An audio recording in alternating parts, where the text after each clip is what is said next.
Boa noite a todos. Escola Makiguchi voltando com um ciclo de palestra e hoje temos com a nossa palestrante a professora doutora Neide Dercy, farmacêutica, formada pela USP, doutora e mestrada pela Unifesp. O tema de hoje é a AIDS e os seus efeitos e os seus medicamentos e o seu tratamento também. Com vocês, a professora Neide. Bom, boa noite, pessoal. Para aqueles que já assistiram, né? Tem gente que está assistindo pela terceira vez. Minha solidariedade para com vocês. Bom, então, assim, só mostrar por que a gente está aqui hoje, né? Então, a Makiguchi costuma fazer esse ciclo de palestra, que chama Palestra das Cores, e durante o mês de dezembro. Então, dezembro é o mês vermelho. Por quê? Porque é o mês de conscientização e combate à AIDS. E desde 1988... Dia 1º de dezembro é o Dia Mundial de Luta contra a AIDS, que foi ontem, então hoje é um bom dia para falar sobre esse tema. O tema desse ano, de todo o trabalho em relação à AIDS, vai ser sobre HIV é sobre viver, conviver e respeitar. Teste, trate e previna-se. Então, esse é o tema que o Ministério está trabalhando nesse Dia Mundial de Luta contra a AIDS. E eu trouxe também o tema da UNAIDS, que faz parte também do tema desse ano, que é a educação ajuda a reduzir as novas infecções por HIV. O pessoal da UNAIDS, que é uma ONG que faz trabalho de prevenção e fala sobre AIDS no mundo todo, e eles que determinam o que a gente vai discutir cada ano. E o tema desse ano, principalmente, são as questões sociais. A questão da discriminação, a questão de como as populações menos favorecidas acabam sofrendo mais e acabam aumentando o risco de contaminação.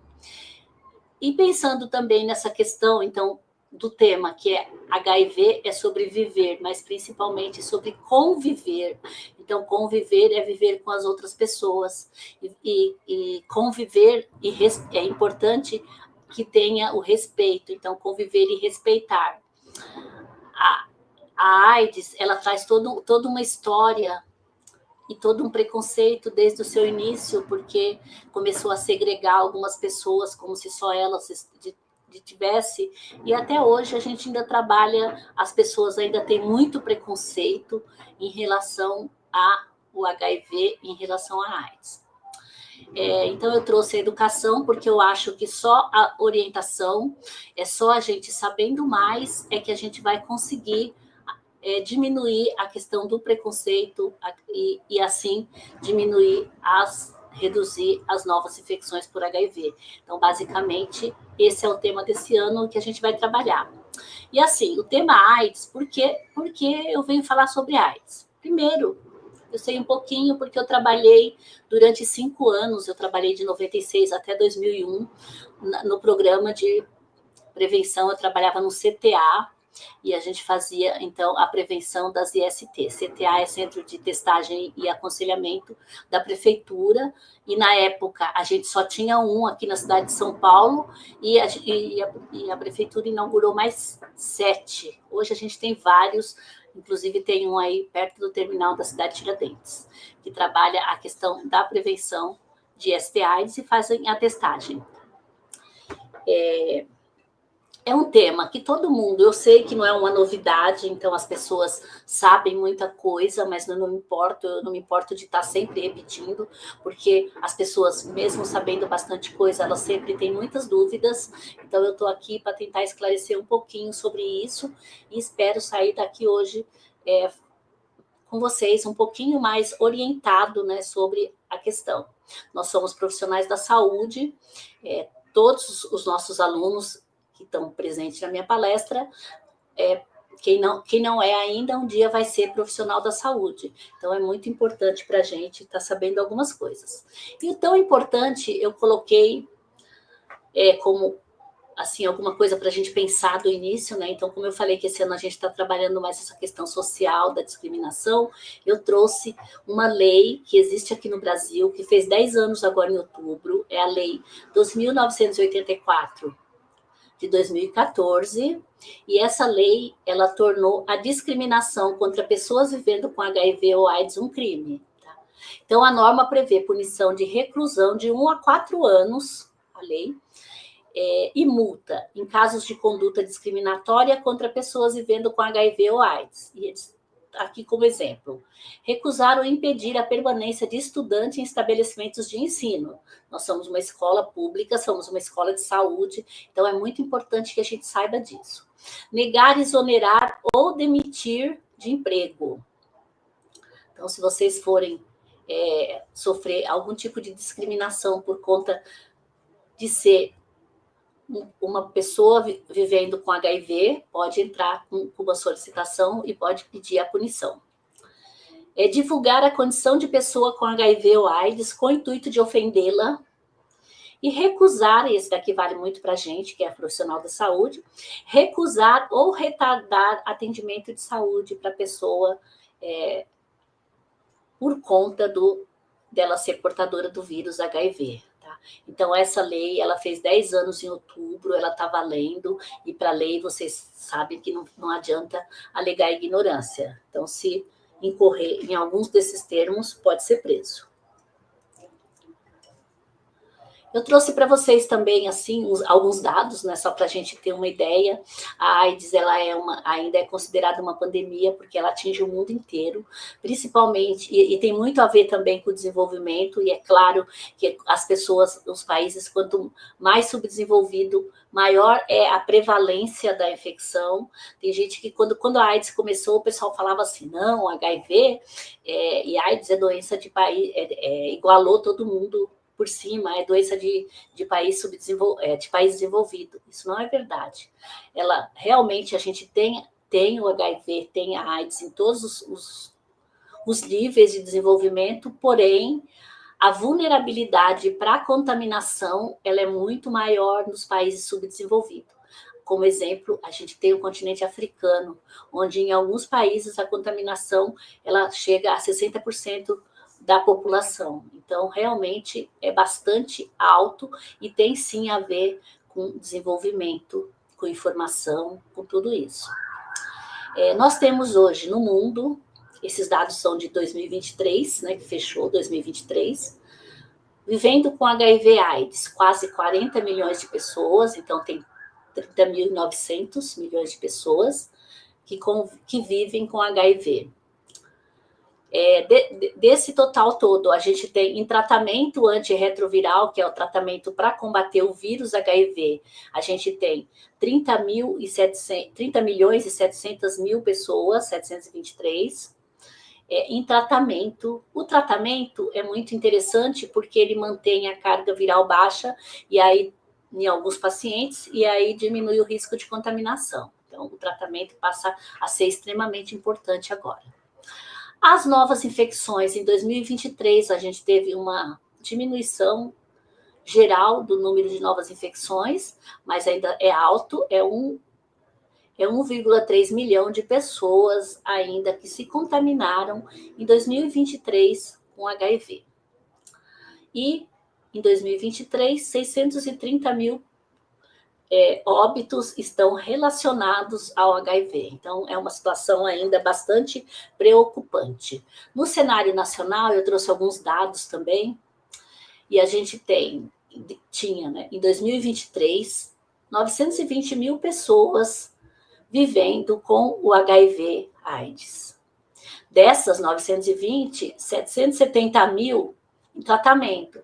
Na verdade, esse dado ele não está muito atualizado, e eu também não sei se é certo os 770, porque a representante do Ministério da Saúde falou na última conferência que teve agora da UNAIDS, que a gente tinha 900 mil pacientes em tratamento antirretroviral, mas eu não consegui achar esse dado, não. O dado que eu achei foi esse de 770 mil.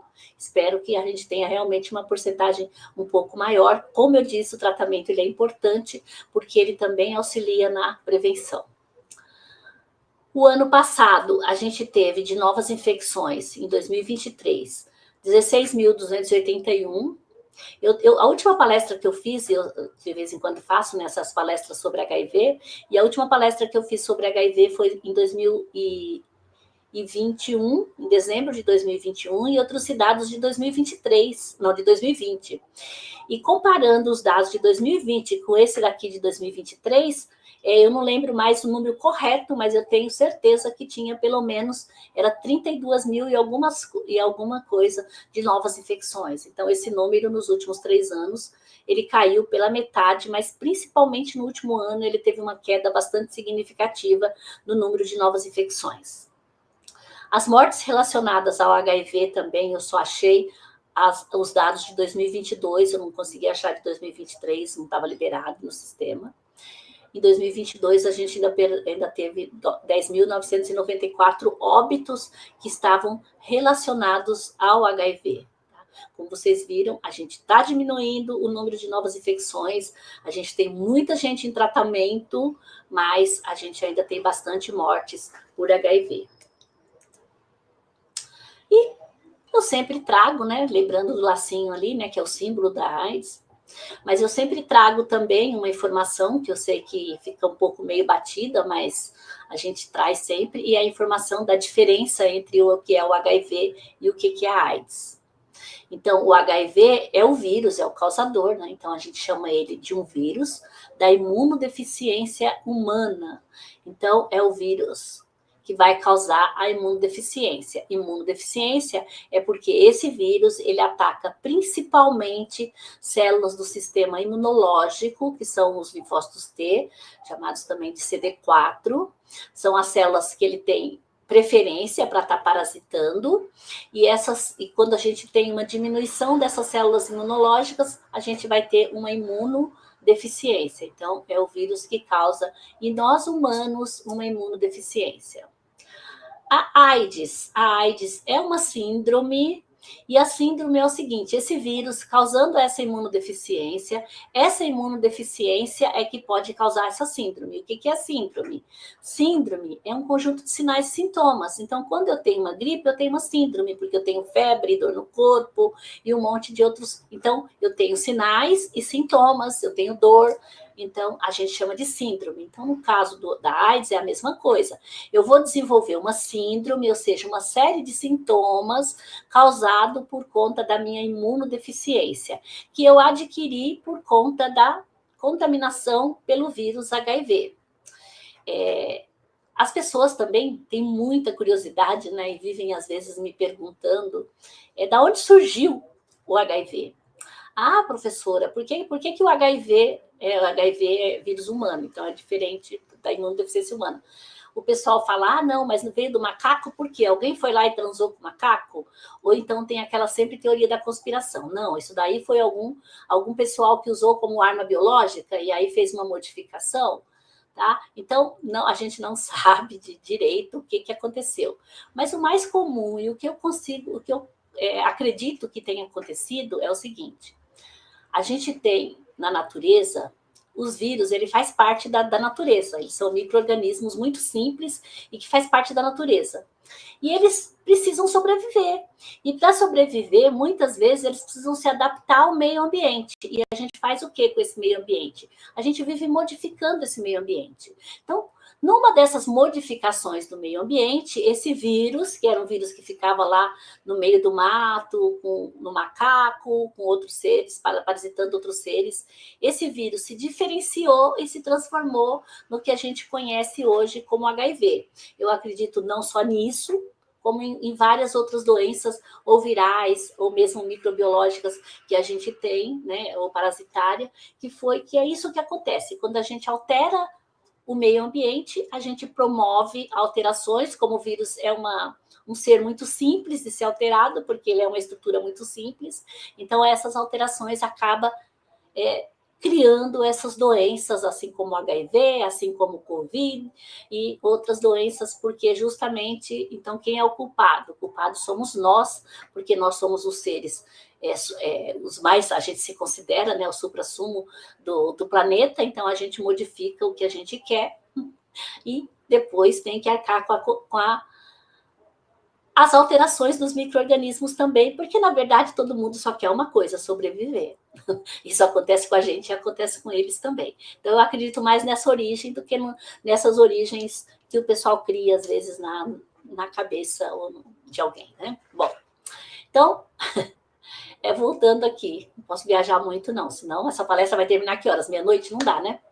Então, vamos lá. O vírus, então, ataca as células CD4, que são as células protetoras do sistema imunológico, e quando esse sistema imunológico perde muitas dessas células, ou seja, ele vai ficar imunodeficiente, essa pessoa vai se tornar incapaz, né, de combater infecções, porque o nosso sistema imunológico serve para isso, e aí ela vai desenvolver o que a gente chama de infecções oportunistas, e a gente chama com esse nome por quê?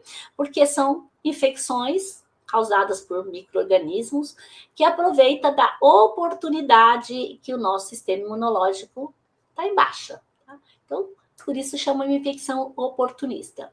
Uma pessoa é considerada, então, como quando tendo AIDS, quando ela apresenta essa síndrome, quando ela apresenta alguma infecção oportunista. Tá?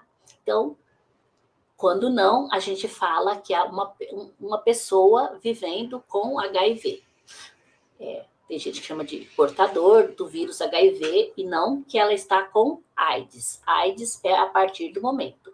Hoje em dia, com os tratamentos, as pessoas têm vivido bastante tempo sem desenvolver a síndrome. E quando você se contamina, logo no início da infecção, você tem uma fase que a gente chama de infecção primária. Então, essa síndrome, esse sintoma, aparece depois de 15 dias, de 2 a 4 semanas, você vai ter uma síndrome, que é uma síndrome que parece com qualquer outra síndrome viral. Você pode ter uma febre, dor no corpo, mal-estar, mas você nem associa que isso tem a ver com HIV. Então, isso pode acontecer, uma infecção primária. Aí, depois, o vírus, porque nesse início, você tem um aumento um pouquinho da carga viral, porque o organismo não está preparado ainda, e aí você pode ter algum sintoma viral. Aí, depois, o seu organismo estabiliza, o vírus fica no seu organismo e ele entra numa fase, um período que a gente chama de período de latência. E esse período de latência pode demorar vários anos, a gente não sabe de repente por quê. O vírus começa a crescer, certo? E aí é quando a gente começa a desenvolver as infecções oportunistas. Bom, uma dúvida também, que não deve ser mais dúvida, que todo mundo sabe, né? É como se pega a AIDS, é como se transmite o HIV. Então, o vírus, o HIV, ele pode ser transmitido, e a gente sabe disso. A principal forma de transmissão é a relação sexual. E esse tipo de relação sexual, ele pode ser tanto anal, como a vaginal, como a relação sexual oral. Então, qualquer uma delas é capaz de transmitir o vírus HIV. E quando fala dessa questão de transmissão, eu gosto sempre de lembrar uma coisa, assim, para mim pegar o vírus, ele tem que sair de algum lugar. Ou seja, eu tenho que ter alguma pessoa contaminada para poder me contaminar também. Então, essa pessoa, para ela me contaminar, ela tem que mandar o vírus para mim através de alguma coisa. E alguma coisa dela são os líquidos orgânicos. Então, se eu for procurar o vírus HIV, pesquisar lá, procurar o vírus HIV no portador, no paciente que vive com HIV, eu vou encontrar o vírus HIV no sangue, numa quantidade maior. Eu vou encontrar o vírus HIV na secreção sexual, em qualquer tipo de secreção sexual, vaginal, no esperma, tá? Em outra secreção sexual também.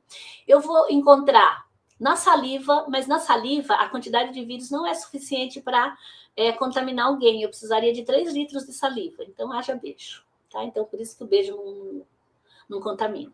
Tá? Eu encontro no suor também, numa quantidade baixa, também que não dá para contaminar. Eu encontro na lágrima, no leite materno, esse sim dá para contaminar alguém, a quantidade é boa, dá para contaminar. Então, para mim, encontrar o vírus em alguém, eu vou ter que entrar em contato com uma dessas secreções.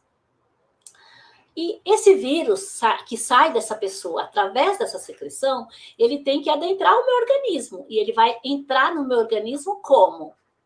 Então, ele pode entrar de 2 formas. Ele pode entrar, eu posso colocar ele lá dentro, e eu posso colocar ele lá dentro como? Através de uma agulha e de uma seringa. Então, eu peguei o vírus e faço compartilhamento de agulha e de seringa, por exemplo, lá, e droga. Aí eu vou dividir tudo, a droga, o vírus, aí eu pego e injeto ele direto na minha corrente sanguínea, tá? Então eu posso fazer isso. Agora,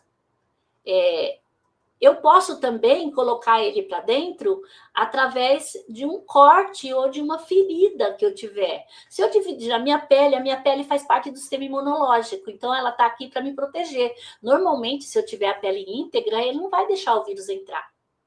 Mas a gente tem uma pele diferenciada chamada mucosa. E na mucosa, principalmente, a gente tem muita mucosa, a gente tem que na boca, a gente tem na vagina, no ânus, nos olhos, tá?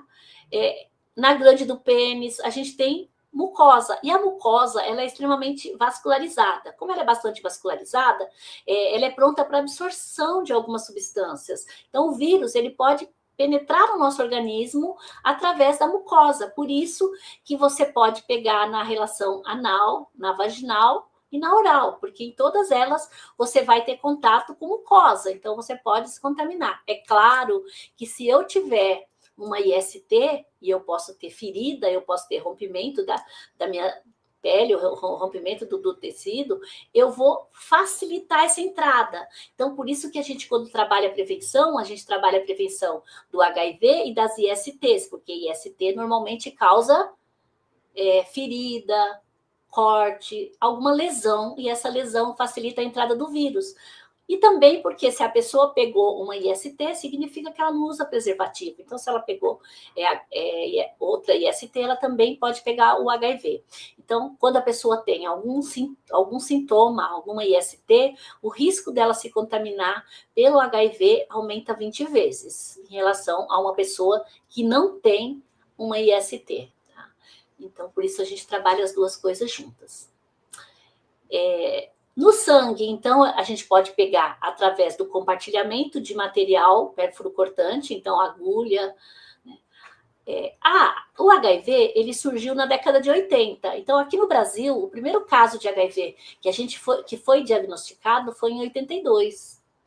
E aí, com tudo estourando lá fora, né, porque começou lá em 78, 77, 78, estourando os casos, e aqui também apareceu em 82, o Brasil fez, a partir de 85, a gente começa a ter legislação tentando diminuir a contaminação. E essa legislação, todas elas são do ano de 85, fala que todo material médico hospitalar que entra em contato com o nosso organismo, ele precisa ser estéril, ele precisa ser descartável. Então, antigamente, a gente usava a seringa, e a gente usava seringa de metal, a gente às vezes usava agulha de metal. Então, hoje a gente não usa mais, a gente usa material descartável. Usou, joga fora. Só que mesmo esse descarte tem que ficar atento, porque quando eu descarto uma agulha, eu não posso deixar ela lá em algum lugar para a pessoa poder sofrer um acidente com material pérfuro cortante, tá? Eu vou falar um pouquinho mais disso, mas é importante a gente saber disso. Então, quando eu vou fazer o descarte de material, eu tenho que me preocupar com isso também, com a contaminação das outras pessoas. Outra forma de transmissão do sangue é através da transfusão. Como eu disse, desde 85, a gente tem uma lei que fala que todo sangue, para ser usado, ele precisa ser testado. Mas pode ser que os exames também dê um falso negativo, porque depois eu vou falar, ainda tem um período considerado um período de janela. Hoje a gente tem exames muito sensíveis, onde esse tempo ele é menor, mas mesmo assim, então, embora a gente tenha todo um procedimento, todo um questionamento durante a doação sobre aquele sangue, ainda, infelizmente, o risco de se contaminar através da transfusão, ele ainda existe. Então, transfusão, compartilhamento de material pérfuro-cortante, que é o caso dos usuários de droga injetável e dos acidentes, né, com material pérfuro-cortante. A transmissão vertical acontece da mãe para o filho, então a mãe pode estar transmitindo o vírus para o filho durante a gestação, na hora do parto, lá na hora do nascimento e também na amamentação.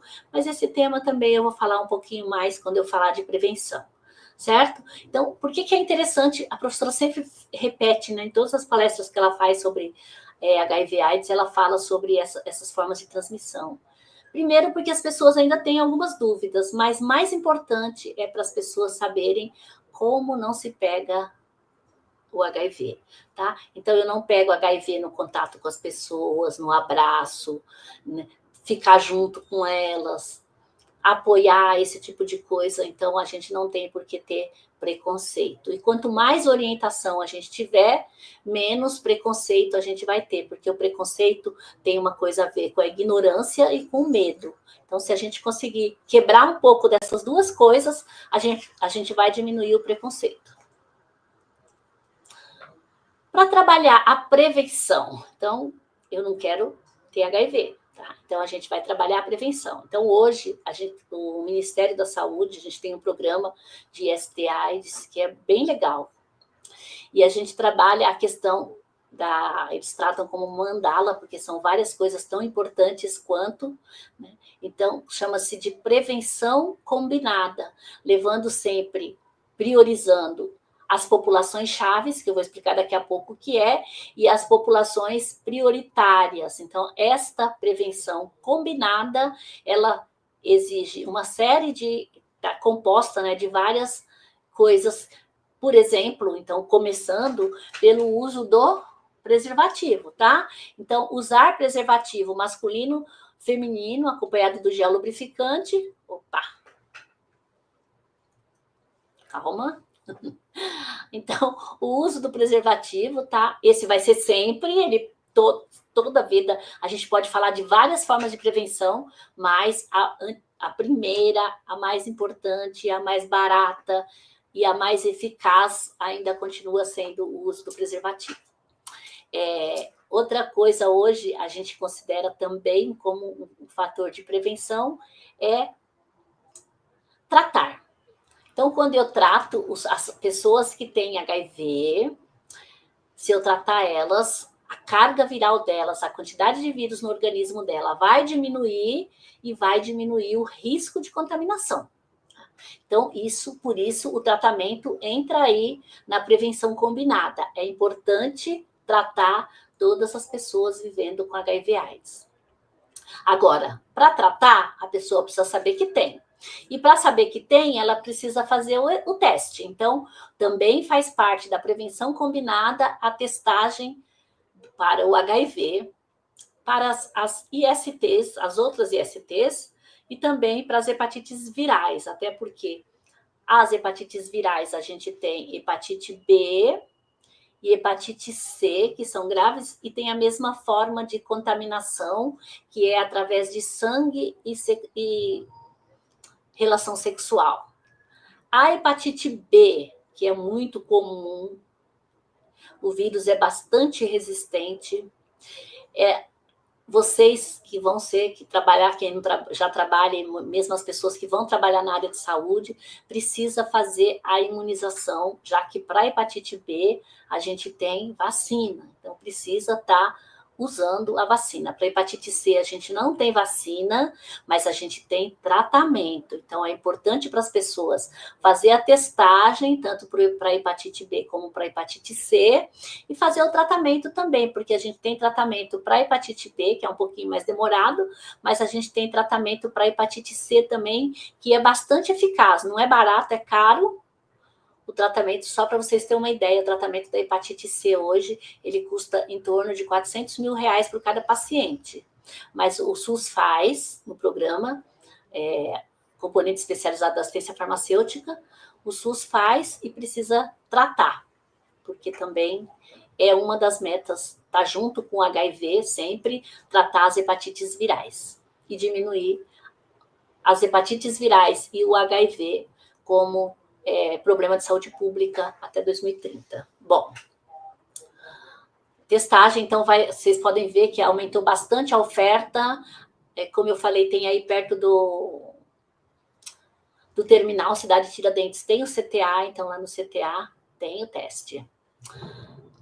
Eu vou falar um pouco mais para frente, mas só já colocando ali que é importante o PEP, que é a profilaxia pós-exposição, principalmente no caso de acidente com material perfluorocortante, mas eu vou falar um pouco melhor depois, e vou falar bastante do outro profilaxia, que é a profilaxia pré-exposição. Ó, tratamento PEP e pré significa quimioprofilaxia, ou seja, tratamento com fármaco, tratamento com produto químico, tá? Então, a gente faz a quimioprofilaxia. Tratando os pacientes, a gente faz a quimioprofilaxia prevenindo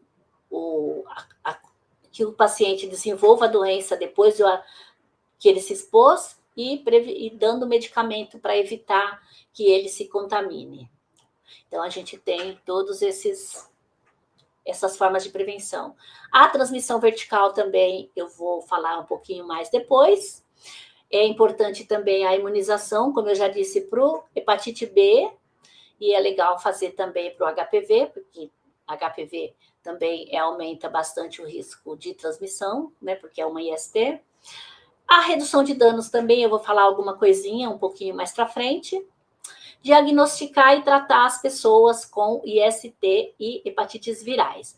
Então, eu já falei ali atrás, quando a gente pensa em hepatite e a HIV, a gente trabalha a prevenção muito junto, porque as duas têm a mesma forma de contaminação, e os tratamentos também são feitos nos serviços especializados, mas aí trata também. As ISTs são junto com os HIV, e as hepatites virais é um outro programa da ciência farmacêutica, mas também faz o tratamento. Bom, então, a prevenção. E eu falei daquelas populações chaves que estão lá no meio, né? Populações chaves e prioritárias. Então, quem são? População chaves. População chaves, então, aqui é aquelas que apresentam prevalência do HIV superior à média nacional. Então, a gente tem uma média nacional de 0,4%, mas dentro desse grupo, essa prevalência ela é um pouco maior, tá? E esse grupo, a gente pode falar dos profissionais do sexo, dos gays e de outros homens que fazem sexo com homens, das pessoas privadas de liberdade, pessoas que usam álcool e outras drogas e pessoas trans, tá? Então, esses grupos de pessoas são tratadas de uma forma prioritária dentro da prevenção.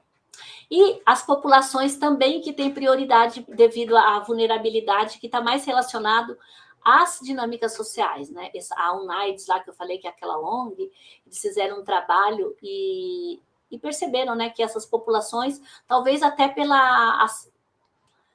por não ter acesso ao serviço, eles acabam mais prejudicados. Então, a gente dá uma atenção especial para a população negra, para os indígenas, para as pessoas em situação de rua, e esses por conta, talvez, da oferta mesmo de serviço, e os adolescentes e jovens, talvez por conta, assim, de que com eles nada acontece. Então, é também uma população prioritária para trabalhar a questão da prevenção IST/AIDS. Bom, como eu falei, qual que é o tradicional método de prevenção? É o uso do preservativo. Então, aqui a gente tem os dois, ó, o preservativo masculino e o preservativo feminino, tá? Então, ali tá, eu pus no desenho ali, né, porque eu não sou tão boa em demonstrar, mas eu vou mostrar para vocês. Então, aqui, não vou demonstrar, tá? Não tem nenhum pênis ereto aqui, então não dá. Então, aqui, ó, a gente o preservativo masculino. Então, esse aqui é o preservativo masculino. Ele tem isso daqui, ó. Não pode cortar, tá, gente? Uma vez já me perguntaram isso. Brincadeira. Bom, mas já me perguntaram mesmo. Então, isso daqui, ó, tem que segurar na hora de colocar. Por quê? Porque se entrar ar aqui, facilita com que a camisinha estoure. Tá? Então, tem que segurar a ponta aqui. Aí, vai colocar, né, no pênis. Certo? O pênis tem que estar ereto, porque se não tiver ereção não dá para colocar. Colocou, desenrolou tudo, né? Tá? Já vocês estão vendo ali no desenho. Logo depois da ejaculação, você tem que tirar o preservativo. Por quê? Porque depois as coisas diminuem. E se as coisas diminuem, o líquido pode vazar, e aí não adiantou nada usar preservativo, né? Porque o preservativo nada mais é do que uma barreira de proteção, ó, entre o líquido e a mucosa, tá? É para isso que serve o preservativo.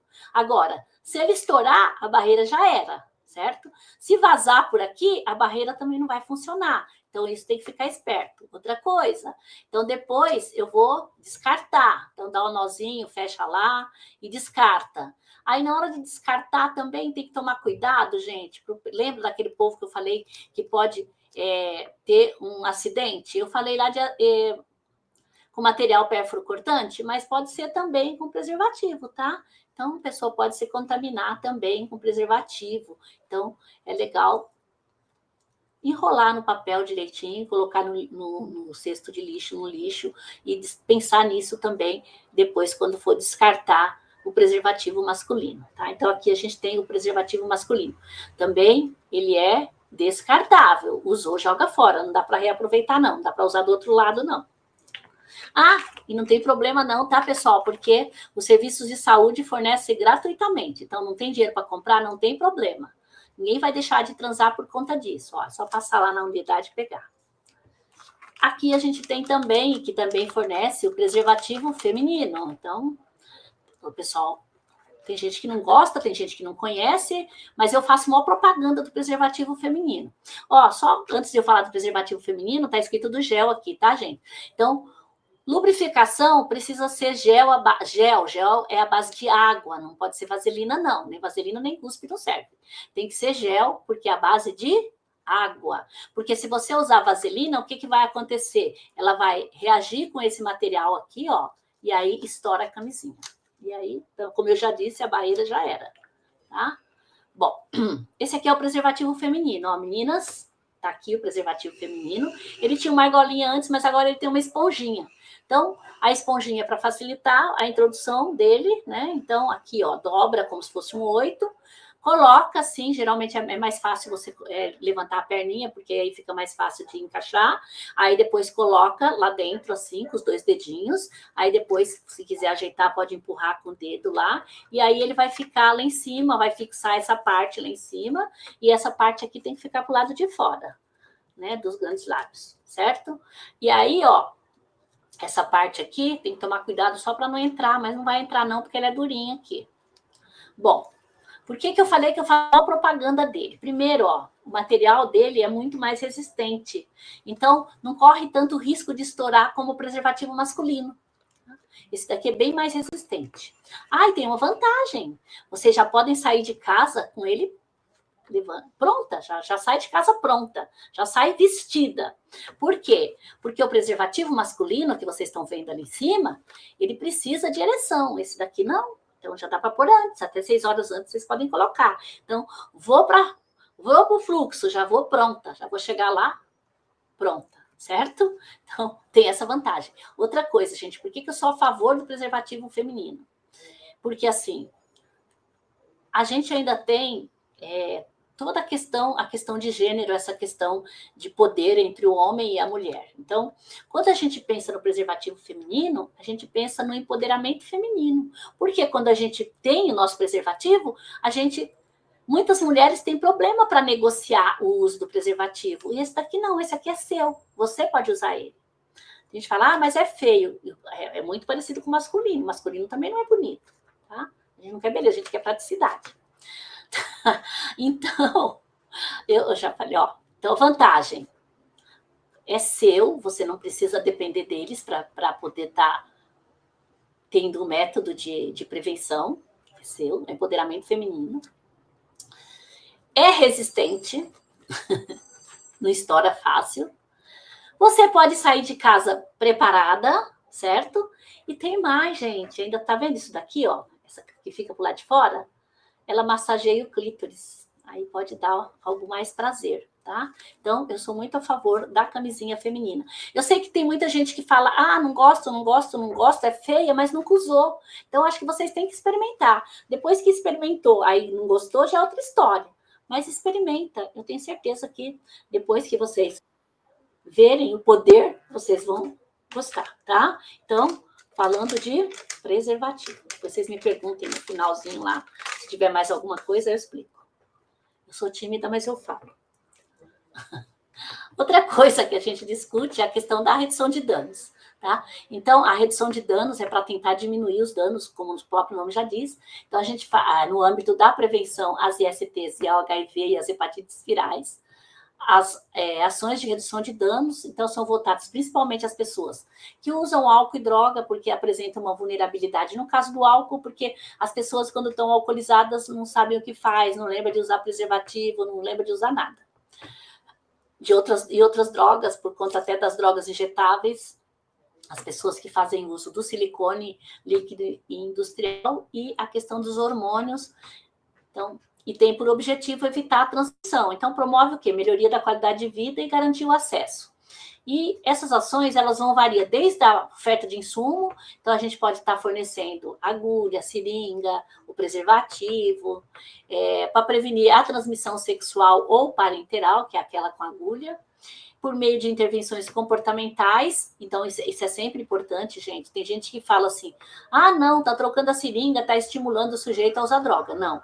Junto com a troca da seringa, é feito também um trabalho de educação e um trabalho de prevenção quanto ao uso indevido de drogas. Isso é sempre feito. O que você não faz é decidir para a pessoa usar ou não usar, mas você faz, sim, um trabalho de prevenção. Assim como você não tem como obrigar ninguém a usar preservativo. Você pode chegar e falar que é bom e falar que é necessário, mas obrigar alguém a usar não pode, certo?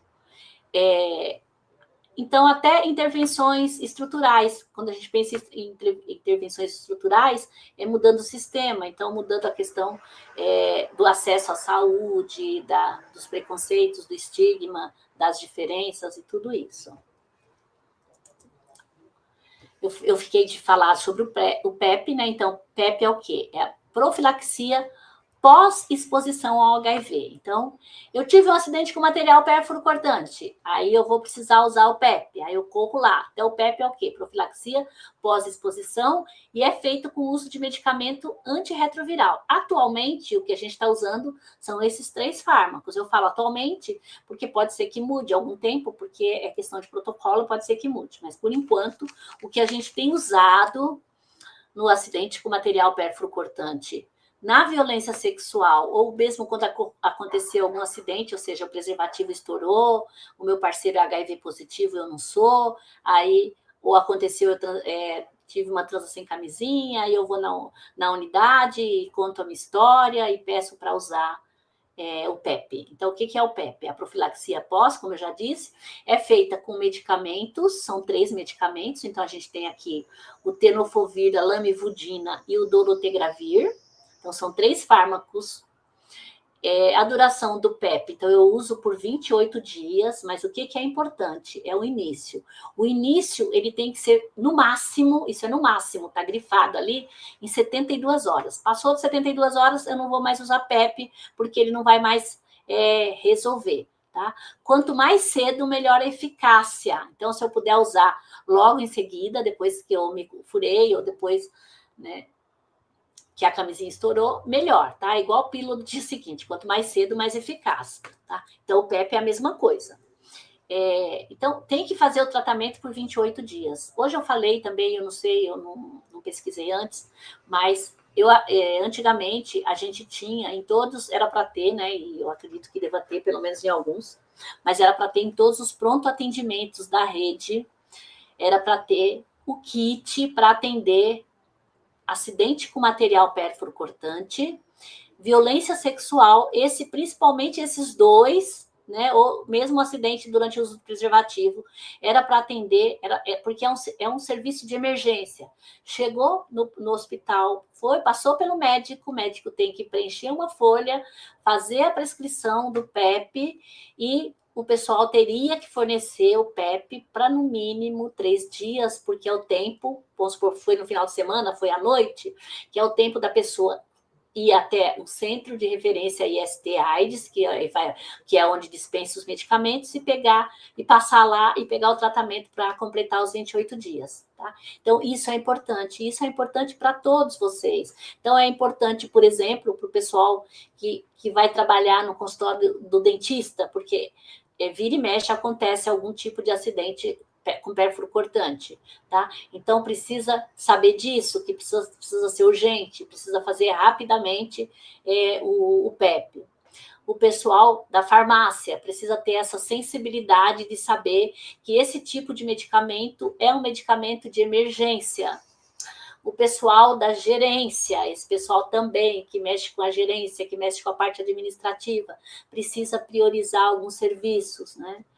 Então, todos esses profissionais, ou até mesmo o pessoal de análises clínicas, porque quando você sofre, principalmente no trabalho, um acidente com material pérfuro cortante, um dos protocolos você tem que fazer o CAT, que é aquele informação de acidente de trabalho, e você tem que fazer os exames laboratoriais. Por que você precisa fazer exame laboratorial? Porque o seu empregador precisa saber se você já não estava contaminado.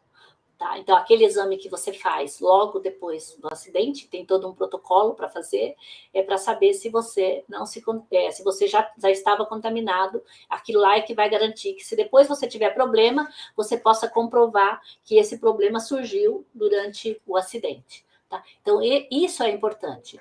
Então, é importante, como eu já disse, no acidente com material pérfuro cortante, a mulher que sofreu violência sexual, que chega no pronto-socorro também, ela precisa receber a profilaxia após exposição, e as outras pessoas que tiveram algum tipo de acidente com o uso do preservativo também pode estar pedindo para fazer o PEP. Tá? Então, o PEP é aquilo que eu faço para prevenir a infecção. E aí tem o famoso PrEP. Famoso porque é novidade, porque quando eu fiz a minha última palestra aqui, que foi em 2021, eu já falei do PEP, porque ele está desde 2017, 2018, não tenho bem certeza. Que já começou, então, essa questão do PrEP. E hoje eu trouxe até a fotozinha do medicamento que a gente usa no PrEP. Então, o que é o PrEP? É a profilaxia pré-exposição. Então, eu tenho uma vida... Eu vivo no máximo da vulnerabilidade de me contaminar, certo? Então, para não me contaminar, eu vou usar o PEP. O PrEP, desculpa, o PrEP. Tá?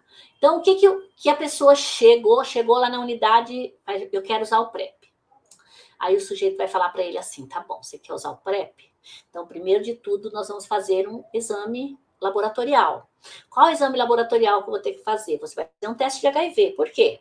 Porque se você for positivo, você não precisa tomar PrEP, você precisa fazer o tratamento.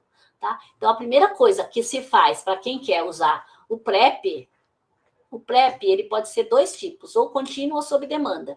Então, aqui eu estou falando do PrEP contínuo, tá? Depois eu vou falar do PrEP sob demanda. Então, o PrEP contínuo, aquele que você toma assim, ad eterno.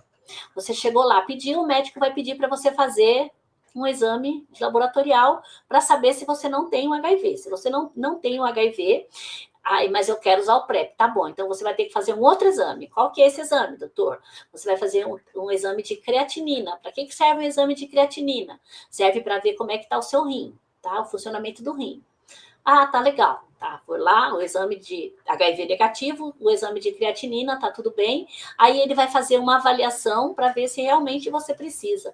E ele vai levar o que em conta? Ele vai levar em conta as suas práticas sexuais, as suas parcerias sexuais, os contextos de vulnerabilidade que você vive, né? E vai analisar se você está entre aquelas populações de maior prevalência do HIV. Levando tudo isso em conta, ele vai falar, eu realmente te indico o PrEP. E aí ele vai prescrever e você vai estar utilizando o PrEP. Vou parar? Vou parar quando? Quando duas situações podem acontecer de você parar. Ou você sair desse ambiente de vulnerabilidade, certo? Não preciso mais usar o PrEP. Ou você ficou positivo para o HIV, porque aí você vai usar, em vez de usar o PrEP, você vai fazer o tratamento antirretroviral. Então, por conta disso, você vai, cada 3 meses, voltar 3 ou 6 meses, aí vai depender da dinâmica do serviço, você vai voltar para avaliar aquele PrEP, fazer de novo um teste HIV, fazer o exame de creatinina para ver como que está o seu rim, e aí vai continuar prescrevendo ad eterno. Enquanto você estiver na mesma situação, enquanto você estiver negativo, você vai continuar utilizando, então, a profilaxia pré-exposição, que é o desculpa, agora enroscou, hein? Nossa, meus alunos iam adorar isso. Entricitabina e tenofovir, certo? Então, são associação desses dois fármacos em um fármaco só. Bom, isso então é o PrEP contínuo. Mas agora, tá na moda, e esse daí, a partir de 2022, a gente tem no SUS o PrEP sob demanda. Então, o PrEP sob demanda é o seguinte: amanhã eu vou sair com o sujeito. E o sujeito já falou para mim que ele não usa camisinha. Que ele não gosta, que ele tem problema, que ele tem alergia, sei lá, alguma coisa. Então, ele não usa camisinha. Então, se ele não usa camisinha, amanhã eu vou me expor ao risco. Então, o que eu vou fazer? Eu vou usar o PrEP sob demanda. E esse PrEP sob demanda é o quê? É o mesmo fármaco que a gente falou do PrEP contínuo. O tenofovir mais entricitabina. Tá? Então, eu vou usar este fármaco de 2 a 24 horas antes da exposição. Então, amanhã é festa, então amanhã às 11 horas. Então, eu já vou tomar hoje, no máximo, hoje às umas 10 horas, tá bom. Aí eu tomo hoje e amanhã eu vou para a festa. Só que quando for amanhã 10 horas, eu vou tomar mais um. Então, você vai tomar um comprimido de 2 a 24 horas. Não, se for a festa for depois das 11, então eu vou ter que tomar depois das 11 hoje também, para poder dar as 24 horas, né? Até amanhã cedo. Aí, depois que fizer 24 horas que eu tomei os 2 comprimidos da primeira dose, eu vou tomar mais um comprimido. E depois de 24 horas que eu tomei a segunda dose, eu vou tomar mais um comprimido, tá? Então, ó, de 2 a 4 horas antes da exposição, eu tomo 2 comprimidos. 24 horas depois que eu tomei esse comprimido aqui, eu tomo mais um. E 24 horas depois desse, eu vou tomar mais um aqui, tá? Então, no total, são 4 comprimidos. E aí, o pessoal tem usado isso. Tem alguns trabalhos falando que é eficaz e tem utilizado bastante. Então, a quimioprofilaxia é que está crescendo bastante na prevenção. E o pessoal associa bastante a essa diminuição das novas contaminações pelo HIV ao uso desse PEP, do PrEP e dos tratamentos. Então, o pessoal tem associado bastante a essas coisas.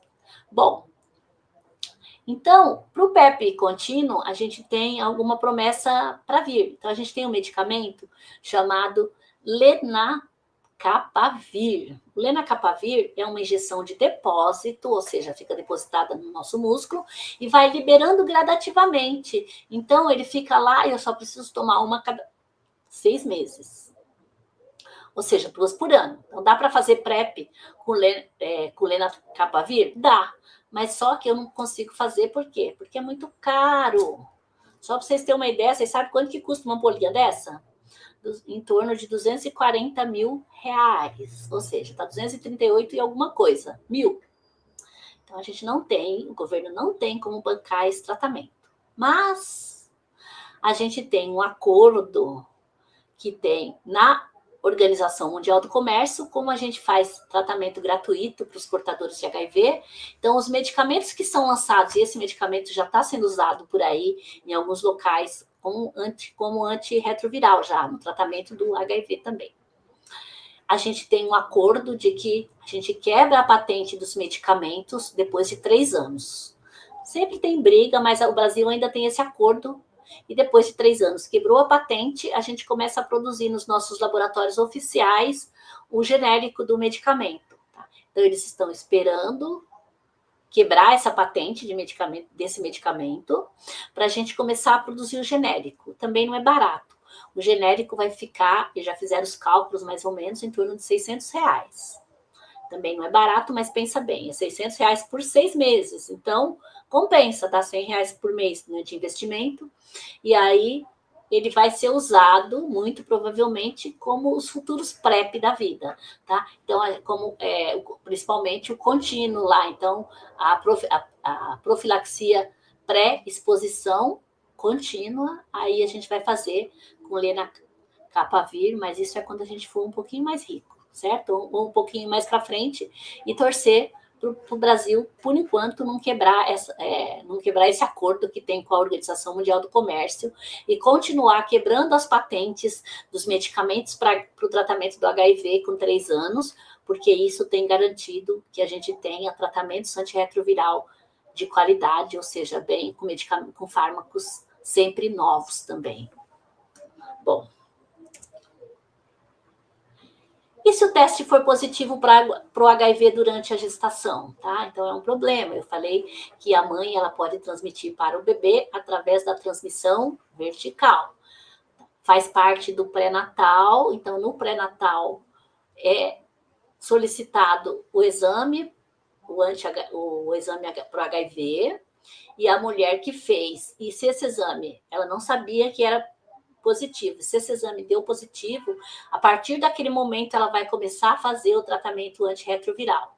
Ela vai usar o fármaco durante toda a gestação, ela já vai vir com parto programado, porque geralmente é indicado cesariana, porque o procedimento é muito mais rápido, e também um dos maiores riscos de contaminação da mãe para o filho é durante o parto. Então, a indicação é para cesariana, e durante o procedimento todo, ela vai receber uma infusão contínua do antirretroviral. Então, ela vai receber o antirretroviral durante a gestação, ela vai receber um injetável durante o procedimento do parto. Depois, ela não pode fazer a amamentação, porque na amamentação também ela pode estar contaminando o bebê. E o bebê vai fazer o que a gente chama de PEP. Ele também vai usar o medicamento durante 28 dias. Então, o bebê vai usar o medicamento por 28 dias. Com esse protocolo todo, a gente tem conseguido diminuir bastante a transmissão vertical. O que antigamente, quando a gente não fazia nada, acontecia em torno de 35%, ou seja, de cada 100 mães HIV positiva, 35 crianças eram contaminadas, ou durante o parto, ou na gestação, ou após o parto, no aleitamento. Hoje, com esse protocolo todo, a gente tem diminuído esse risco para menos de 2%. Então, ainda tem o risco? Tem, mas se eu seguir o protocolo direitinho, eu diminuo bastante o risco de transmissão da mãe para o bebê.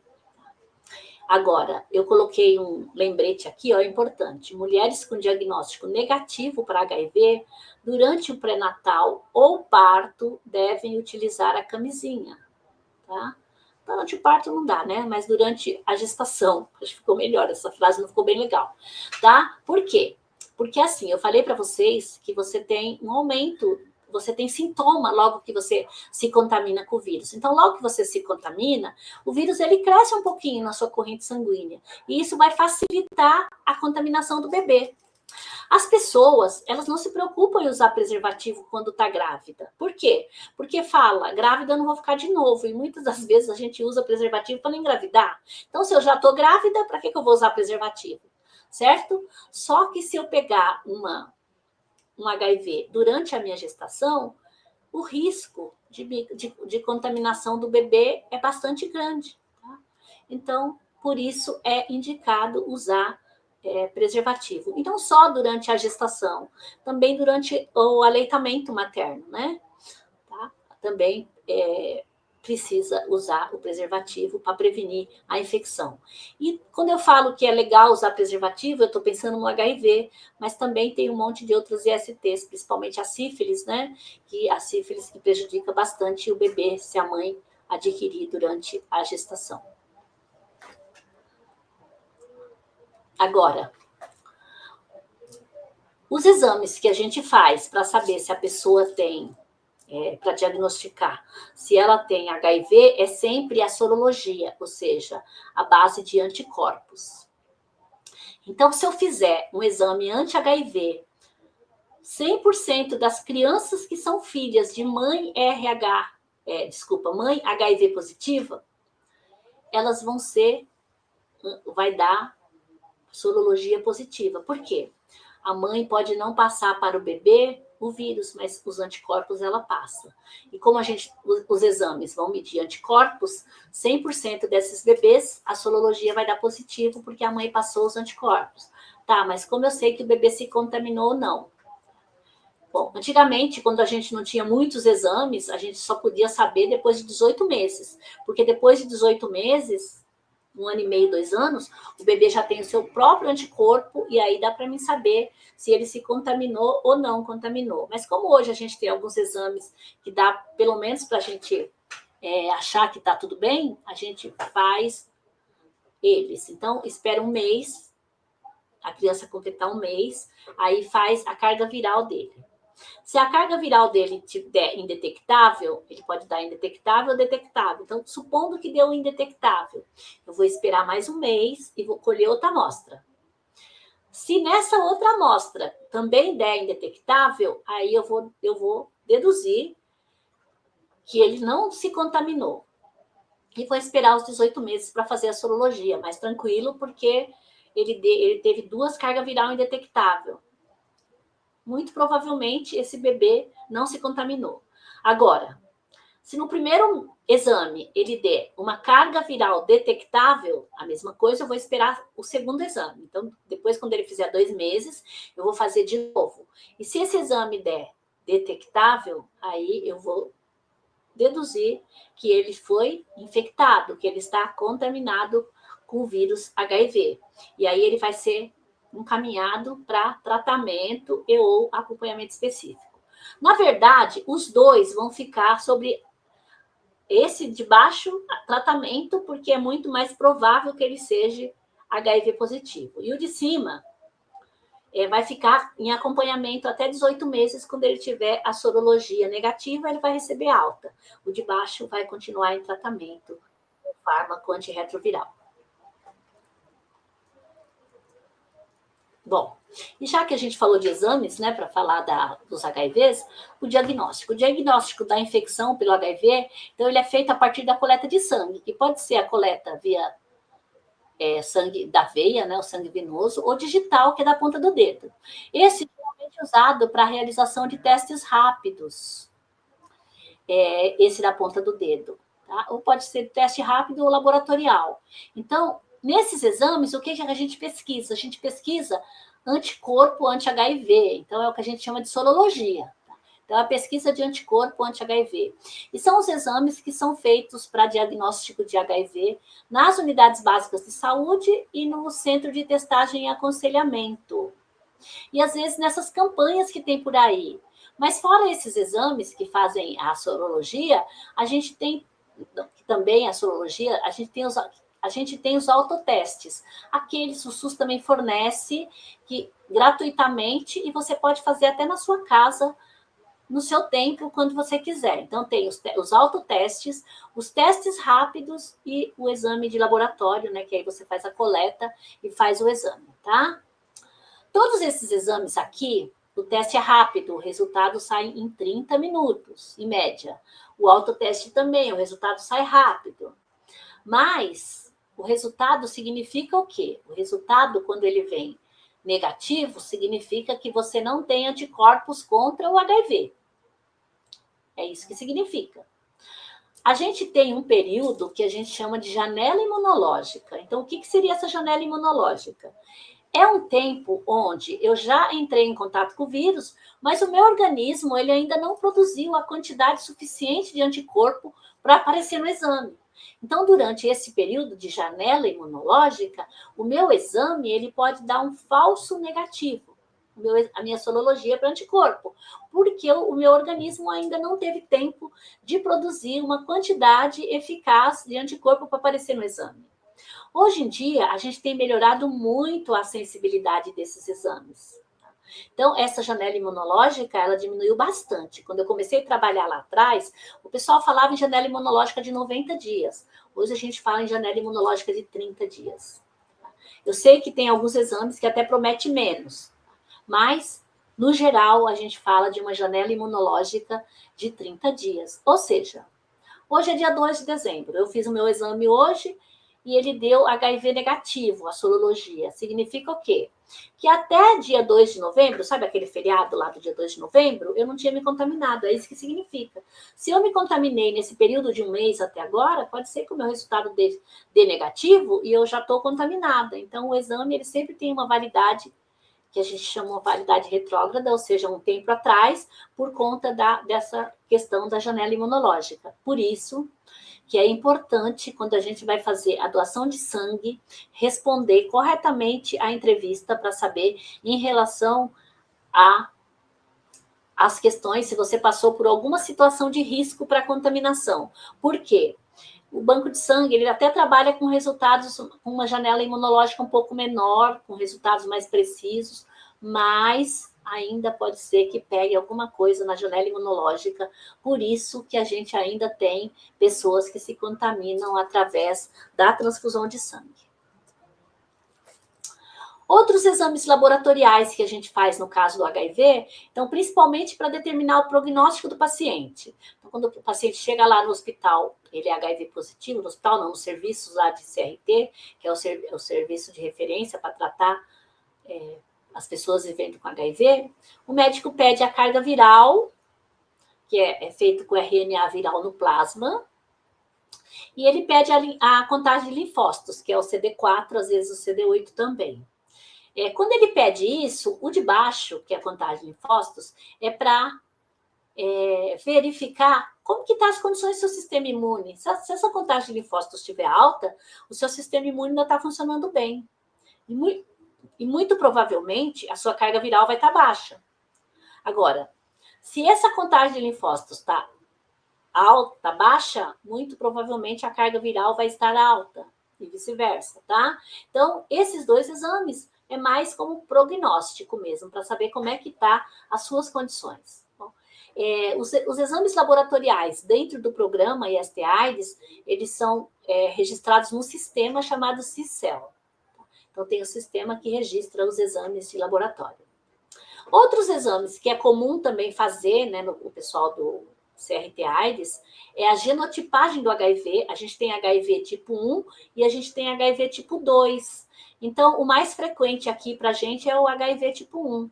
Mas, de repente, né, quem sabe tem o HIV tipo 2, então precisa diagnosticar. Então, precisa identificar esse HIV para saber se é 1 ou 2, né, e faz através da detecção do DNA proviral. Um outro exame que eu também coloquei aqui, porque eu achei interessante, até porque eu não sabia, né? Eu achei interessante, tem um nome bonito, ó, tipificação do alelo HLA-B5701. Gostei. A técnica dele é feita com cultura de linfócitos.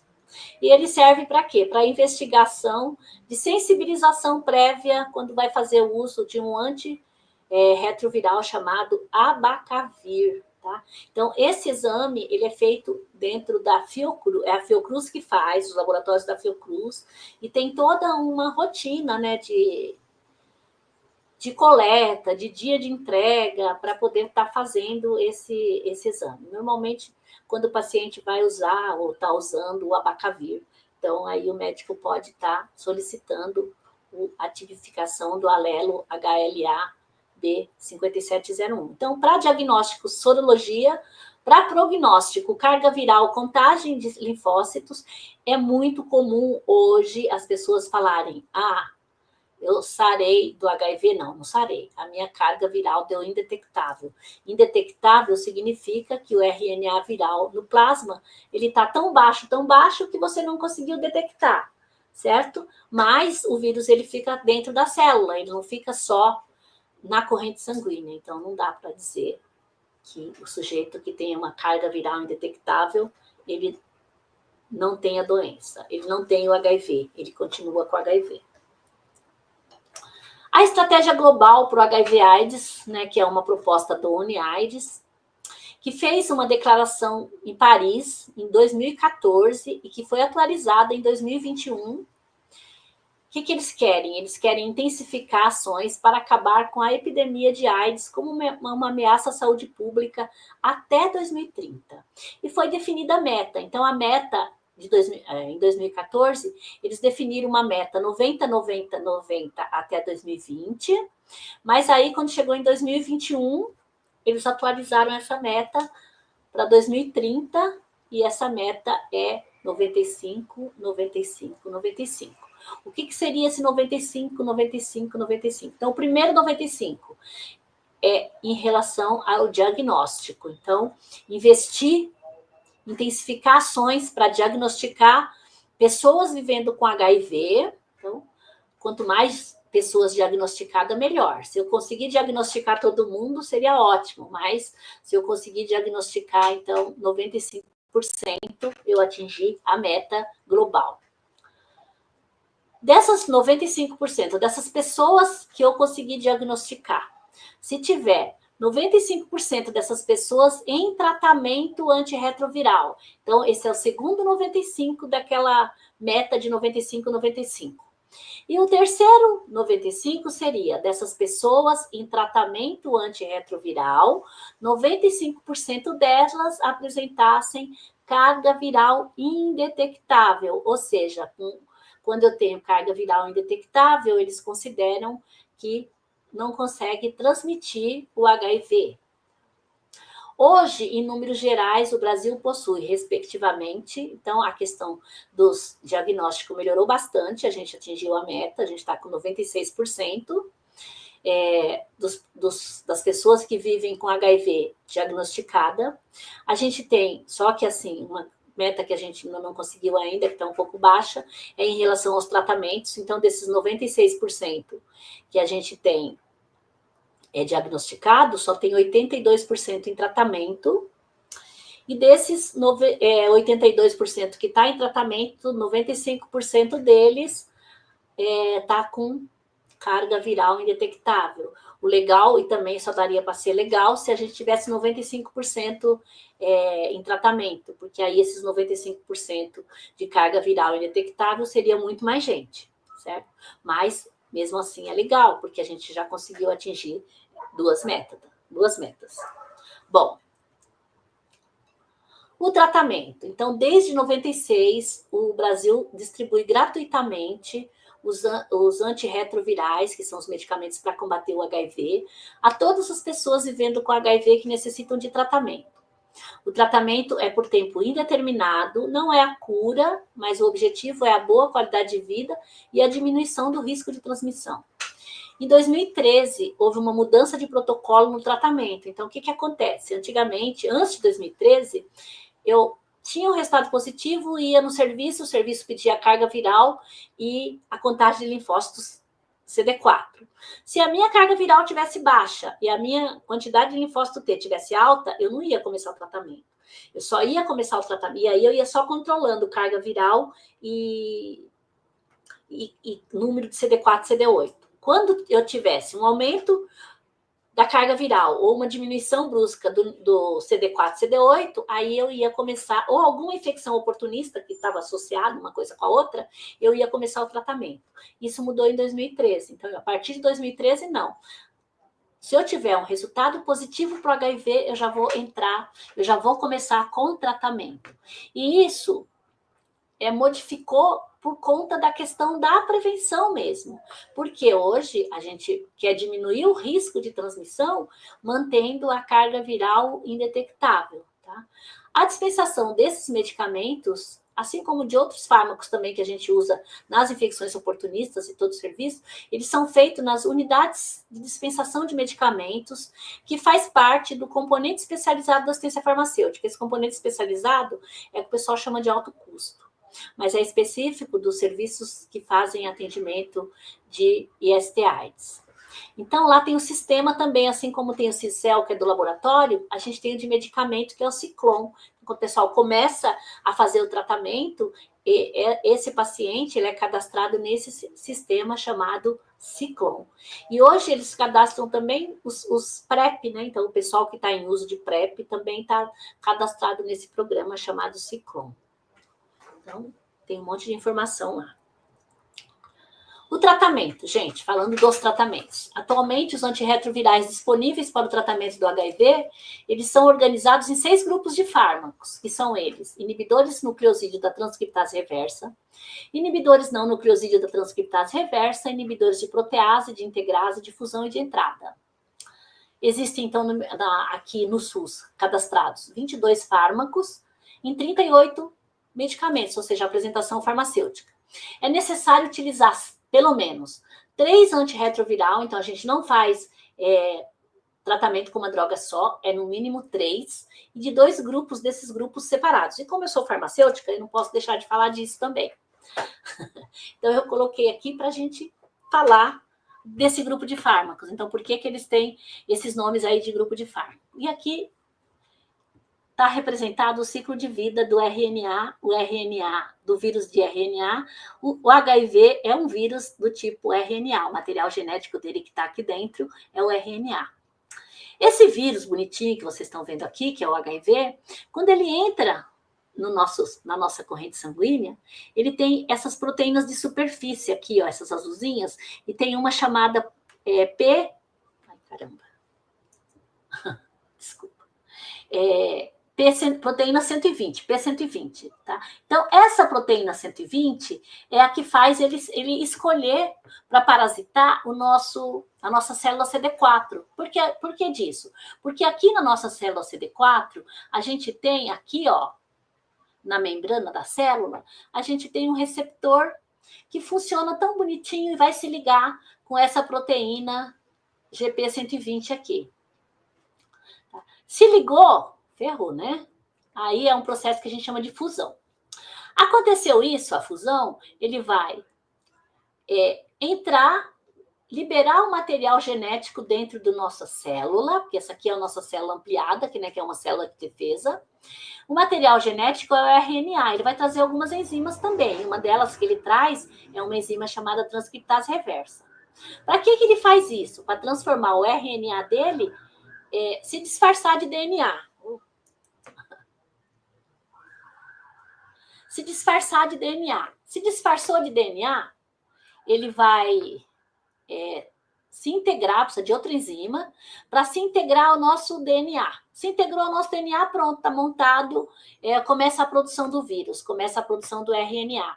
O RNA ainda vai usar mais uma enzima que é para cortar, essa enzima chamada protease, que é para cortar o RNA. E aí, fez o vírusinho pronto, joga o vírusinho na corrente sanguínea. Então, os medicamentos que a gente tem hoje no mercado, a gente vai ter um medicamento que age aqui nessa GP120, nessa proteína, então ela se liga a GP120 e aí não vai deixar o vírus se ligar na minha célula. Tá? A gente chama isso de inibidor de fusão, ou seja, não vai deixar acontecer a fusão porque vai estar ocupando a proteína que está aqui na superfície do vírus. A gente tem um grupo de medicamento que a gente chama inibidores de entrada. Ele bloqueia aquele receptor aqui, ó. Aí o receptor também não vai conseguir se ligar na proteína que está aqui na superfície do vírus. Então, a gente tem aqui o inibidor de fusão, que age no vírus, o inibidor de entrada, que age na nossa célula. Aqui, a gente tem essa enzima transcriptase reversa. Então, a gente tem 2 grupos de fármacos que agem aqui. Um que vai inibir diretamente a enzima e o outro que vai funcionar com falsos pedaços de DNA. A gente chama de falso substrato. Então, esse se chama nucleosídeos, então a gente chama inibidor nucleosídeo da transcriptase reversa e inibidor não nucleosídeo da transcriptase reversa. A gente tem 2 grupos que agem na transcriptase reversa. Tem um que age na integrase e um que age na protease. Então, integrase e protease, 2 na transcriptase reversa, um de entrada e um de fusão. Então, no total, são os 6 grupos que eu falei aqui, ó. Tá? Esse que funciona como o primeiro como falso substrato lá para a enzima, transcriptase reverso. O outro que chega simplesmente inibe a enzima, inibidor não nucleosídeo da transcriptase reversa. Um que inibe aquela enzima que corta o RNA, chama protease. O outro que não deixa o RNA do vírus se integrar ao nosso núcleo, DNA do nosso núcleo, que chama inibidor de integrase. O inibidor de fusão, que está faltando o I ali, mas agora na última palestra que eu estou vendo, que vai agir na GP120 e o inibidor de entrada, que vai agir no receptor da célula nossa lá. Tá? Então, esses são os grupos de fármacos que a gente tem para o tratamento do HIV, que são 22 fármacos em 38 produtos comerciais. Bom, uma coisa importante quando a gente pensa em tratamento, porque o tratamento é longo, é ad eterno, a gente não vai parar. O que a gente faz é troca do fármaco, se tiver muito problema com reação adversa, se tiver criando resistência a alguma coisa, o pessoal vai trocar a medicação, mas parar nunca. Ah, mas a minha carga viral está indetectável. A gente não conseguiu ainda parar os tratamentos com vírus antirretroviral, porque eles já até tentaram fazer isso, e aí o vírus aumentou de novo e voltou a usar o medicamento. Então, esses fármacos de uso contínuo, e principalmente no caso do HIV, que o pessoal não tem uma previsão de até quando vai utilizar, é muito difícil fazer a adesão ao tratamento. Então, a adesão ao tratamento tem vários fatores que podem estar comprometendo essa adesão. E uma delas é a reação adversa aos medicamentos. Eu não tenho muita experiência nos tratamentos de HIV, mas eu já vi várias pessoas que paravam de usar o medicamento, até o PEP, que é só de 28 dias, por conta de reação adversa a esses medicamentos. Outra coisa que pega também, que compromete a adesão ao tratamento, é os regimes terapêuticos, as posologias. Então, às vezes, o pessoal toma... Hoje até que melhorou um pouco, porque eles começaram a associar 2, 3 medicamentos, fármacos em um só medicamento, então diminui a quantidade de medicamento. Mas isso já ainda é bem complicado, é uma quantidade grande de fármacos, e aí tem os aspectos psicológicos e sociais, o pessoal tem medo que alguém descubra que ele está usando aquele medicamento, então ele precisa, por conta da questão da discriminação, principalmente no trabalho, então isso dificulta bastante a adesão ao tratamento. As reações adversas, né? Então, falando assim, só um apanhado geral, no geral, sobre a terapia antirretroviral. Esses efeitos gastrointestinais, embora pareçam simples, mas faz muita gente parar de usar. Como eu falei, principalmente na questão do PEP, né? Que o pessoal tem que usar por 28 dias. E às vezes fala, eu nem sei se eu me contaminei. Aí as pessoas acabam desistindo por conta de náusea, vômito, diarreia, gases, tá? Então, muitos fármacos antirretroviral causam esse sintoma. Um sintoma também bastante comum no grupo de fármacos, principalmente nos inibidores não nucleosídeo da transcriptase reversa, são as reações hematológicas, ou seja, a destruição de célula sanguínea, causando principalmente anemia, tá? Então, como outros fatores. A gente tem aqueles fármacos que causam nefrotoxicidade, que ataca o rim, e tem aqueles que causam também hepatotoxicidade, que atacam o fígado, tá? Eu também já vi colegas da gente aqui que foi parar no hospital por conta do PrEP, por conta de que pegou uma hepatite medicamentosa por conta do PrEP. A gente tem os efeitos adversos neuropsiquiátricos, então pode dar depressão, ansiedade, pesadelo, insônia, várias coisas. E uma coisa muito importante, porque assim acaba diminuindo a quantidade de vida, porque hoje a gente fala muito dos portadores de HIV, que o pessoal vive muito e que não morre de HIV, mas um dos efeitos colaterais graves e que acaba diminuindo, às vezes, a vida, porque acaba aumentando o risco de doença cardiovascular, é os distúrbios metabólicos. Então, nos distúrbios metabólicos, a gente tem aumento da glicemia, a gente tem aumento de triglicerídeo e de colesterol, que são as dislipidemia, e a gente tem a lipodistrofia. Lipodistrofia é a redistribuição da gordura corpórea, e que é bastante comum acontecer aqui nas costas, o acúmulo de gordura, ou na região abdominal. E também dá a atrofia, que você tem, assim como você tem depósito de gordura, às vezes você tem falta tanto de massa, mas principalmente de gordura. Então, acaba fazendo uns sulcos, acaba ficando uma coisa assim não muito agradável. E isso acaba prejudicando, né, o tratamento. Esses distúrbios metabólicos, como eu disse, eles aumentam o risco para doença cardiovascular. E essa lipodistrofia ela é tão importante no usuário de inibidores de protease que o SUS ele liberou a lipoaspiração para esses pacientes. Então, esses pacientes que fazem uso de antirretroviral, eles podem estar pedindo a lipoaspiração no SUS. É claro que tem todo um protocolo, tem os locais específicos que fazem, provavelmente tem uma fila, mas eles podem estar fazendo a lipoaspiração se ele tiver essa lipodistrofia. Eles normalmente têm muita perda de peso, às vezes, esses pacientes, mas eles são o que a gente chama de falso magro. Eles têm perda de peso, mas eles têm depósito de gordura. Bom, perspectivas futuras. Então, o que a gente espera para o futuro?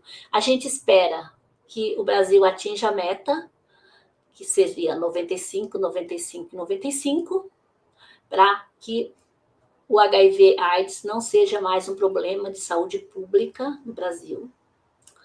A gente espera que apareça isso mais rapidamente possível. Tratamentos menos complexos com fármacos associados, ou seja, como eu já disse, já tem alguns no mercado, mas que tenha mais, porque a gente não usa polifarmácia, ou seja, a associação de vários fármacos, o pessoal chamava até de coquetel antigamente. Tá.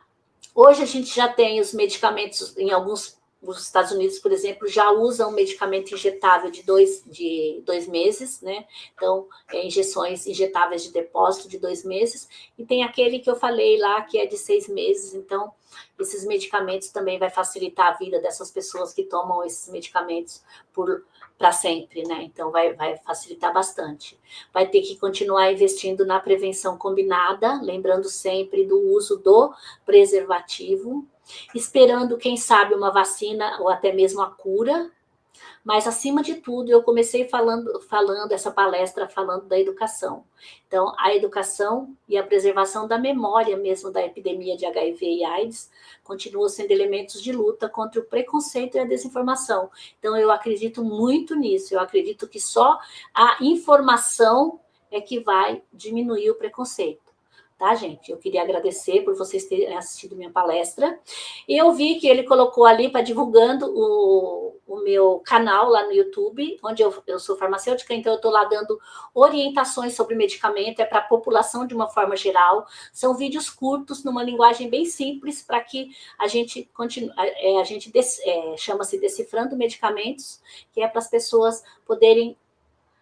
Na verdade, não é para as pessoas, não, é para mim mesmo, para mim continuar fazendo o meu trabalho, que eu considero extremamente importante como farmacêutica, que é orientar as pessoas sobre medicamento, tá? E eu também acho que essa vai ser a minha última palestra na Makiguchi. Eu já vi várias, então eu tenho que agradecer vocês todos que assistiram, tá? E eu não pretendo fazer mais palestra por enquanto, então vocês vão ficar por hoje. Obrigada, gente. Pronto.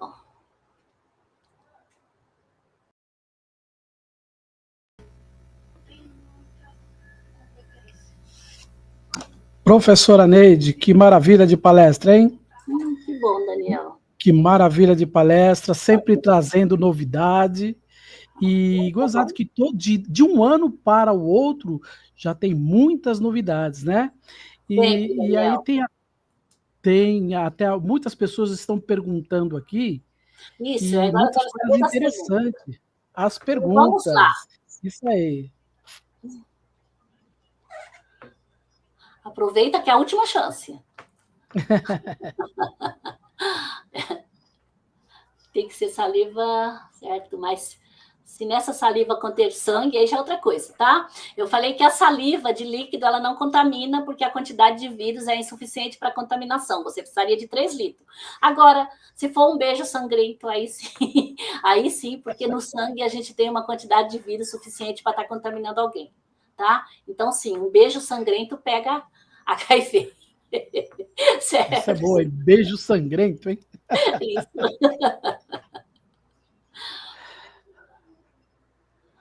Bom,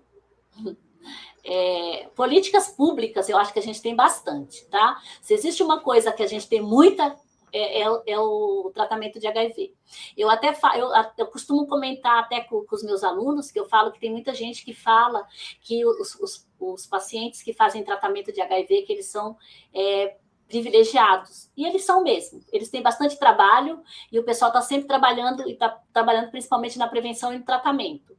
Mas é por que isso? Por conta de muita luta. Então, toda a história que tem do HIV, como tem toda essa discriminação, por outro lado, ela cria grupos para lutar pelos direitos. Então, a gente tem muita luta de direito, então tem muitas políticas públicas voltadas para a prevenção e para o tratamento. E hoje, tratamento e prevenção, eles não são mais coisas separadas, eles são juntos. Então, quando você pensa em tratamento, você está pensando em prevenção também.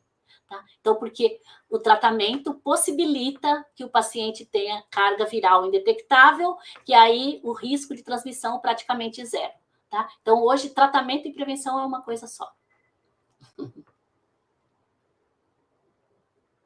No caso de uma pessoa que trabalha, esteja grávida e se machuca com uma agulha de uma pessoa contaminada, qual o risco para o bebê?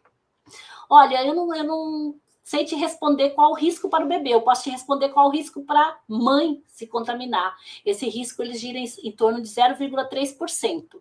Agora, se ela se contaminar, aí vai ter que fazer todo o protocolo para tentar o possível para diminuir o risco para o bebê. Não dá para a gente falar direto do quanto que é o risco para o bebê.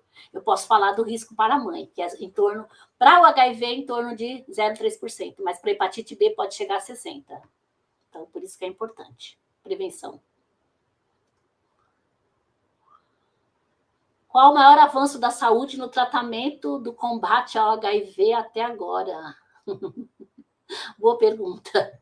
Eu gostaria de ter uma resposta. Para mim, o avanço seria a vacina, que infelizmente a gente não tem. Mas os tratamentos e esses tratamentos conseguindo carga viral indetectável, para mim, é um avanço muito grande. Tá? Mas, assim, eu acho que não tem uma resposta só. Para mim, seria, assim, esses tratamentos sendo eficazes e diminuindo o risco de transmissão. Porque a quantidade de saliva tem menor poder de contaminação que a ejaculação na boca, por exemplo. O esperma contém mais vírus do que a saliva? Sim, o esperma contém mais vírus. Então, você já fez a pergunta e já deu a resposta. É justamente por isso. Porque o esperma contém muito mais vírus, quantidade de vírus, do que a saliva. A saliva tem vírus, mas a quantidade é baixa. E o esperma, não, a quantidade é alta. Então, por isso. Por isso que sexo oral pega. E beijo sem sangue não pega. Quer dizer, pega se tivesse 3 litros. 3 litros é bastante. É verdade que tem pessoas que têm o vírus do HIV, mas não transmite para outras pessoas? Pode ser que tenha, mas eu acho que a pergunta seria, é verdade que algumas pessoas não se contaminam? Né? Eu acredito mais nisso do que as pessoas que não transmitem. Porque as pessoas não transmitir, sim, elas podem não transmitir, como eu disse, se ela tiver com uma carga viral muito baixa, ela não vai poder transmitir. Agora, se eu for falar que as pessoas não... Eu prefiro falar que as pessoas que não pegam, elas têm talvez uma proteção maior e não conseguem se contaminar, do que é a pessoa que não consegue transmitir. Mas acontece. A gente tem vários casos de casais, né, que a gente chama casais discordantes. Um é HIV positivo, mantém uma relação sexual normal, um é positivo e o outro não. Então, acontece. Acabou? Ih, sua voz sumiu, Daniel. Acho que, por enquanto, foram essas perguntas aí que agora apareceram. Que eu estava pegando no tranco. Ficou no tranco. Essa internet maravilhosa aqui. Mas não, tá bom, tá funcionando. Sim. Eu falei, agora que eu estava pegando no tranco das perguntas. Deixa eu dar uma olhada, ver se tem mais alguma aqui. Tem até dizendo aqui, beijo de vampiro. A Zenaide beijo de vampiro pega. Bom, mas resumindo, Neide, esses tratamentos mudaram bastante, né? Muito. E favoreceu bastante ao paciente. Mas a prevenção é fundamental. Fundamental. pelas suas orientações. A prevenção fica em primeiro lugar, né? A E prevenção você fica em prevenindo. primeiro lugar. É muito melhor você não ter o vírus do que ter. Outra coisa que eu falei hoje à tarde, então, só para complementar, eu falei hoje à tarde e não estava falando agora à noite, porque as pessoas realmente estão muito empolgadas com a questão, porque você faz o tratamento, você fica com carga viral indetectável, você não tem muitas infecções oportunistas, e as pessoas ficam muito felizes, e eu também fico feliz com isso. Mas principalmente fico feliz, como eu já disse, porque diminui o risco de novas infecções. Mas, assim, o que a gente tem percebido, e é uma coisa que mudou também do ano passado para cá, o ano passado até estava preparando, acabei não fazendo uma palestra, mas eu estava estudando em relação aos pacientes com HIV que estão aparecendo com demência. Então, a demência nos pacientes de HIV, ela acontece nos portadores de HIV jovens, e ela é incapacitante. Então, os pacientes que desenvolvem essa demência, e eles ficam incapacitados, e hoje, quando eles estão desenvolvendo essa demência numa fase mais jovem, o médico já manda fazer um teste de HIV, porque está muito relacionado a demência com HIV. E quando eu assisti o ano passado, né, que o pessoal fez um fórum de debate aqui em São Paulo, e eu assisti, foi online, a disputa do pessoal era se essa demência, que aparece muito entre os portadores de HIV, se ela estava relacionada ao efeito adverso do medicamento, ou se ela era relacionada ao vírus HIV, a doença. E agora não, esse ano eu já vi vários trabalhos mostrando que é o vírus HIV que causa a demência, ou seja, é a doença causando a demência. Porque até agora o nosso foco é no sistema imunológico, e ele não ataca só o sistema imunológico, tá? Então, a gente está sempre aprendendo alguma coisa nova. É isso aí, Neide. E você vê que, falando de HIV, AIDS também, pouco tem divulgado, né? A não ser o CAPS, que está sempre presente nos pontos e sempre divulgando, mas na mídia, por exemplo, você pouco vê falar, né? E a importância da sua palestra cada vez trazendo para a gente essas novidades e nos orientando, né? Isso que é o principal também, né? Então, tá bom. Então, tá. Então não tem mais perguntas? Tem, Senão... apareceu uma ali, ó. Apareceu? Consegue ler aí? Pode ler. Consigo. A senhora acha que a falta de educação se relaciona muito com a contaminação? Eu não sei o que você chamou de falta de educação, mas sim, com certeza. Se eu estiver chamando a falta de educação como ignorância, sim, ela está muito relacionada à contaminação, né? Porque às vezes você não saber das coisas facilita com que você tenha, que você não se previna, de que você tenha preconceito, às vezes, por coisas que não acontecem. Então, sim. Tanto é que o tema da minha palestra hoje é a educação diminuindo o risco de contaminação. Cris. Tá. Qual a probabilidade de uma mulher grávida, portadora do HIV, mesmo fazendo tratamento, cuidados, o bebê pode nascer com alguma deficiência? Olha, o fármaco, uma das coisas que alguns fármacos podem causar é o que a gente chama de teratogênese, ou seja, é você alterar, né, modificação, então ele pode nascer sim com alguma deficiência. A gente não tem muito, entre os fármacos antirretrovirais, eles não têm muito esse efeito teratogênico, mas a prioridade sempre no tratamento é a mãe, porque se a mãe morre, o bebê não vai nascer, tá? Então, quando a mãe, mesmo a mãe gestante, que é portadora do HIV, ela vai ter que continuar fazendo o tratamento, porque a prioridade é a mãe, tá? Agora, é difícil, eu não vou dizer que existe, mas existe a chance? Existe, porque pode ter uma má formação durante esse tempo de tratamento. A gente não sabe muito, a gente ainda sabe muito pouco. Como eu disse, a questão de você quebrar a patente do medicamento novo com 3 anos, ela é ótima para a economia, mas para essa questão de segurança do fármaco, ela não é boa, porque com 3 anos a gente não sabe tudo o que o fármaco faz. Então, o risco existe, sim. Mito ou verdade que 10% da população mundial é imune e não pega HIV? Eu acho que é mito, mas eu não posso te responder com certeza, porque eu nunca vi esse dado sendo escrito, tá? Então, eu acredito que é mito e acho que é alguma dessas coisas falsas da internet.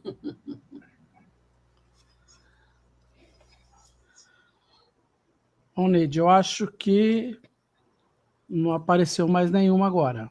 Tá bom. Se você quiser fazer as considerações finais, fiquem à vontade, Neide. Então tá bom. Na verdade, eu já falei um pouco antes, então eu só queria mesmo era agradecer, né? Me despedir, porque eu falei, hoje é a última palestra do dia, e eu espero que seja a minha última palestra de Makiguchi também, porque tá na hora de eu me aposentar das palestras, né? Eu comecei o ano com as palestras, que eu comecei fazendo a palestra no céu lá de dengue, e encerrei o ano com as palestras fazendo a palestra de HIV. E eu pretendo me aposentar de palestras. Então, eu queria agradecer os alunos, agradecer os professores, principalmente aqueles que tiveram paciência, que assistiram 3 vezes a minha palestra, tem que ter muita paciência, e agradecer todo mundo, porque eu gosto, no final das contas, eu sempre gosto de passar o que eu sei, né? E eu não sei muita coisa, mas alguma coisa a gente gosta de contribuir. Então, obrigada, gente. Neide, é a Escola Makiguchi que agradece a todos vocês, a você por essa brilhantíssima palestra, sempre trazendo novidade, isso é muito importante.